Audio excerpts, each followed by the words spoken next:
तारकपूर रस्त्याच्या कामात आणखी एक अपघात, एक जण थोडक्यात बचावला. कुत्रे आडवे गेल्याने दुचाकी चालक जखमी, थेट पडला गाडीसह दुसऱ्या बाजूने पलीकडील बाजूच्या खड्ड्यात. तारकपूर रस्त्यावर सध्या सुरू असलेल्या काँक्रिटीकरणाच्या कामामुळे वाहतूक कोंडी आणि अपघातांचे प्रमाण दिवसेंदिवस वाढत आहे. सोमवारी 12 मे रोजी रात्री 10 वाजता आणखी एक अपघात घडला. एका दुचाकीस्वारासमोर अचानक कुत्रा आडवा गेला, त्यामुळे तो थेट गाडीसह रस्त्याच्या दुसऱ्या बाजूला असलेल्या खड्ड्यात पडला. सुदैवाने तो थोडक्यात बचावला. स्थानिक रहिवासी आणि वाहन चालकांनी मदतीस धाव घेत त्याला वाचवले. तब्बल 15 मिनिटे तो रस्त्यावरच पडून होता. त्यानंतर त्याला शुद्ध आली. विशेष म्हणजे जिथे अपघात झाला तिथून काही अंतरावरच वाहतूक शाखेचे कार्यालय असून एकही कर्मचारी घटनास्थळी दाखल झाला नाही.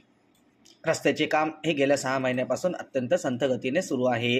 रात्रीच्या वेळेस रस्त्यावर कुठलीही लाईट व्यवस्था नाही. एकाच बाजूने वाहतूक सुरू असल्यामुळे अपघात घडत आहे. वाहतूक शाखेचे अधिकारी रात्रीच्या वेळी अनुपस्थित असतात. रस्त्याचे काम लवकरच पूर्ण न झाल्यास आणखी जीवितहानी होण्याची शक्यता नाकारता येत नाही.